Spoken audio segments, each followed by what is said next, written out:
Guys അങ്ങനെ തലശ്ശേരി കുറച്ച് പരിപാടി ഉണ്ടായിരുന്നു. അങ്ങനെ ഉച്ചക്ക് ഫുഡ് കഴിക്കാൻ കയറിയത് ഹോട്ടൽ ശ്രീകൃഷ്ണയിലായിരുന്നു.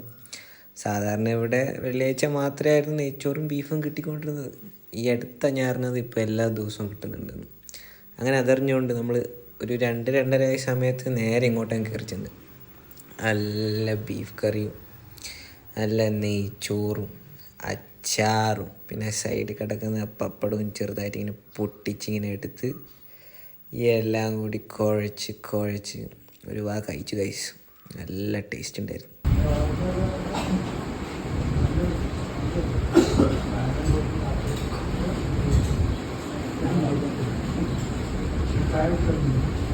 അങ്ങനെ അവിടുന്ന് ഫുഡെല്ലാം കഴിച്ച് കഴിഞ്ഞിട്ട് നേരെ ഡൗൺ ടൗൺ മാളിൽ പോയിട്ട് കുറച്ച് നേരം ഇരുന്ന് കറങ്ങി. പിന്നെ ഒന്നും നോക്കിയില്ല. കുറച്ച് നേരം കഴിഞ്ഞിട്ട് ബോറടിച്ചപ്പോൾ നേരെ ലിബർട്ടി കയറി സുമതിയുടെ ടിക്കറ്റ് എടുത്ത് കയറിപ്പോൾ ഞങ്ങൾ പോയി. നല്ല പടമായിരുന്നു ഗൈസ്, എനിക്കെല്ലാം ഇഷ്ടപ്പെട്ടായിരുന്നു. പക്ഷേ ഒരുമാതിരി സൈഡിലായിരുന്നു സീറ്റ് കിട്ടിയത്, അതിൻ്റെ ഒരു പ്രശ്നമാണ് ഉണ്ടായിരുന്നു. അതിനുശേഷം നേരെ ഗ്രിൽ ഹൗസിൽ പോയി നല്ല മസാല ഷവായും ബൺ പൊറോട്ടയും കഴിച്ച്. എൻ്റെ കൂടെ ഉണ്ടായിരുന്ന ചെസ്റ്റ് പീസ് എടുക്കാൻ നോക്കുന്ന മുമ്പ് ഞാൻ എടുത്തിങ്ങ് തട്ടി. അതിൻ്റെ വിഷമം എൻ്റെ മുഖത്തും കാണാനുണ്ടായിരുന്നു. പക്ഷേ വിഷ്വൽ എടുക്കാൻ പറ്റിയില്ല.